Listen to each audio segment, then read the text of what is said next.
uze wumva iby'intambara yo ku Rucunshu yanditse amateka mu Rwanda n'ubu ikaba ikivuga nk'aho ibaye vuba, ariko na n'ubu ukaba ukibaza byinshi kuri yo, inkomoko yayo ndetse n'abayirwanaga. Kurikirana iki kiganiro ashira amatsiko kuri byinshi wibaza kuri iyi ntambara yo ku Rucunshu. Njye tubanye ni Umubyeyi Dina nk'ibisanzwe. Bahaye ikaze. Ku ngoma ya cyami wakubeshya yakubwira ko iyo umwami yatangaga uwamusimbuye yahitaga ategeka nta nkomyi. Mu by'ukuri ubwami bwakunze kugira ubwiko cyangwa se urwangano rw'abavandimwe. Hari ibikomangoma bimwe byagiye birangwa n'umuco mubi wo kurwanira ingoma nyiginya. Mpamvu nuko bimwe mu bibazo by'ingenzi muri politike ari ukugena imitunganyirize y'ikibazo cy'umusimbura.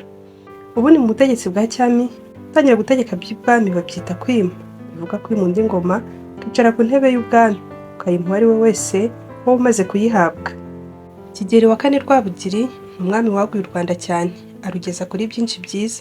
Gusa Rwabugiri ajya gutanga yakoze icyo bamwe bise amahano, cyaje no kuviramo abatari bake kugwa mu mirwano yatewe no kwimika umuhungu we witwaga Rutarindwa, amushakira umugabekazi w'umutsindirano witwaga Nyamibambwe wa kane Kanjogera. Ubusanzwe mu butegetsi bwa cyami umuhungu yimanaga na nyina, ariko kuko nyina wa Rutarindwa ari we Nyiraburunga wari waracyuwe na mubyara we Rwabugiri yari yarapfuye, byatumye Rudahigwa afata icyemezo cyo kumika umuhungu we ariko amutsindira umugabekazi Kanjogera ari we nyina wa Musinga. Ariyo nkomoko y'intambara yo ku Rucunshu yanditse amateka mu Rwanda n'ubu ikaba ikivugwa nk'aho ibaye vuba. Ubundi intambara yo ku Rucunshu yabereye ku musozi wa Rucunshu. Icyo gihe wari mu hitwa Marangara, nyuma muri Repubulika hitwa Komine Nyamabuye, Perefegitura ya Gitarama, none ubu ni mu karere ka Muhanga, Intara y'Amajyepfo. Amateka avuga ko intambara yo ku Rucunshu yabaye mu mpera z'umwaka w'igihumbi kimwe magana inani mirongo icyenda na gatandatu bishyira mu mwaka w'igihumbi kimwe magana inani mirongo icyenda na karindwi. Intandaro y'iyi ntambara yavuye ku mwami Rwabugiri waraze umuhungu we Rutarindwa ingoma utaragiraga nyina agahabwa mukase ari we Kanjogera. Ikibazo abiru baje kugaragariza Rwabugiri mbere y'uko intambara ya Rucunshu iba nuko bamubwiraga ko Kanjogera atazemera kuba nyina wa Rutarindwa kandi nawe yarabyaye umuhungu ari we Musinga. Amateka avuga ko Rwabugiri impamvu yafashe Kanjogera akamuha Rutarindwa ari uko nyina Nyiraburunga yari yaratanze. Rwabugiri yakoze ikosa ryo guha Kanjogera ubugabekazi kuri Rutarindwa kandi yari asanzwe azi ko atamukundana mbere hose. Aha rero niho urwango rukaze rwavuye. Ikindi Kanjogera niwe mugabekazi ukomokaga mu bwoko bw'Abega bwabagamo abageni b'ibwami. Nyiraburunga we yavugaga mu bwoko bw'Abasinga. Umwami wese iyo yimikwaga yagombaga kugira umugabekazi.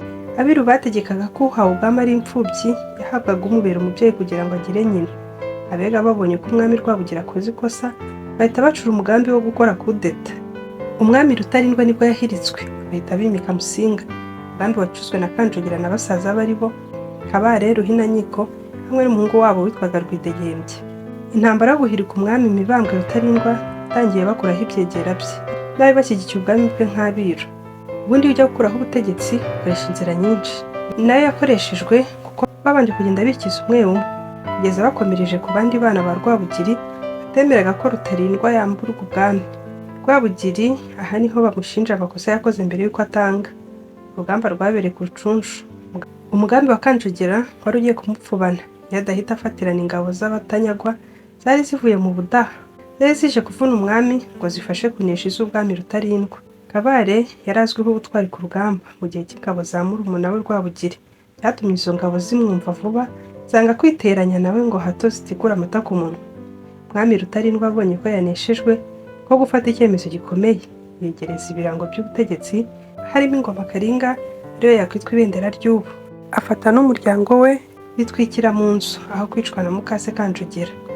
Intambara yahise irangira kuko wari ukenewe ngo yicwe amaze gupfa cyangwa gutanga. Kanjogera hamwe na Kabare bahise bimika Musinga afata izina ry'ubwami rya Yuhi. Ubwo rero Kanjogera mu ntsinzi irambye yahise yiyambura ubugabekazi bwa Nyiramibambwe yambara ubwa Nyirayuhi. Ingoma y'ikinyoma yahise itangaza ko Rutarindwa yari yaribye ingoma abonye se Rwabugiri amaze gutanga yitwaje ko Musinga yari akiri umwana. Ingoma ya Musinga yabayemo amahano kuko yari akiri umwana ategekerwa na Kanjogera ari we nyina hamwe na ba nyirarume harimo Kabare. Abarokotse intambara yo ku Rucunshu bati Rwabugiri yatanze ingoma nyiginya pe. Nyuma y'iyo ntambara ubwami havuze urwikekwe, havuka imitwe ibiri kuko amazimwe n'urwangano n'ibyo byahawe intebe bwicanyi buvuza ubuhuha. Ihunga riba riratangiye. Ibihuha byibasiye rubanda bakicwa bashinjwa ko batsimbaraye kuri Rutarindwa. ngo byakorwaga bashaka guhamya ingoma ya Musinga. Icyo gihe Abanyiginya bagiranye ibibazo n'Abega kuko harimo itotezwa rikaze ryaherekejwe no guhunga. Indi ngaruka y'intambara yateje mu mateka y'u Rwanda ni uko yatumye ibirango by'igihugu bishya. Byasimbujwe ibyo birango ntabwo byahawe agaciro kuko Abanyarwanda ntabwo bigeze babyemera. Kabare we ati Karinga ni igiti azabaza ikindi ariko umwana wacu yima ingoma. Abasesenguzi bemeza ko gutwika Karinga aribyo byatumye ingoma ya Musinga na Kanjogera ari we nyina itaramba. Reka tubwira ko nabo baciriwe ishyanga ahitwa Moba ya Kongo, ari naho umwami Musinga yatangiye ko n'umugogo we watwawe n'Ababiligi. Iyi ntambara uko yatangiye nuko yashyizwe mu bikorwa. Byatangiriye Ingeri muri Nyaruguru ko Rwabugiri yateganyaga umusimbura, maze aza guhitamo umwe mu bana be b'icyitiriro ari we Rutarindwa. Ubwo Kigeli wa kane Rwabugiri amwimitse, imihango yose irubahirizwa, aherezwa inyonga aribyo bimenyetso by'ubwami, yitwa Mibambwe wa kane Rutarindwa. Rutarindwa kimwe n'abarya inyonza, Karara na Burabyo bari abana babazanana. Rwabugiri yacyuye Nyiraburunga w'umukonokazi wari mubyara we, atwara n'abo bana abita be nk'uko umuco wari uri. Z'abo bana agacinya bikarwa Gahindiro aceceka ngo atahakwa.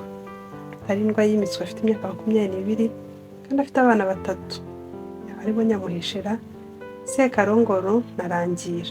Ku ngoma ya cyami irage ry'abami n'umurage w'ingoma ni kimwe mu bice byari bigize ubwiru. Rwabugira bishinga abiru b'inkoramutima bari bari muri iryo yimikwa n'ibisangwa bya Rugombituri na murumuna we Sehene na Mugunga bari n'umutware w'ingabo z'abarasi. Maze Rwabugiri abashinga kuzashyigikira Mibambwe wa kane Rutarindwa nabaraga iby'izungura. Rwabugira akimara kwimika Rutarindwa, abiru n'abasisi bahise bamubwira ko akoze ishyano. Kubera ko itegeko ry'ubwiru ryagengaga izungura ryagenaga ko ubwami mu by'ukuri budahabwa umwana w'umwami uzungura, ahubwo buhabwa umwe mu bwoko bwitwa ibibanda bakurikije umwuka wa politiki n'inyungu z'abiru. Ni ukuvuga ko amoko yavagamo abagabekazi ari Abaha, Abakono, Abega n'Abagesera. Na Rutarindwa ari we Nyiraburunga yari umukonokazi ariko yari yarapfuye.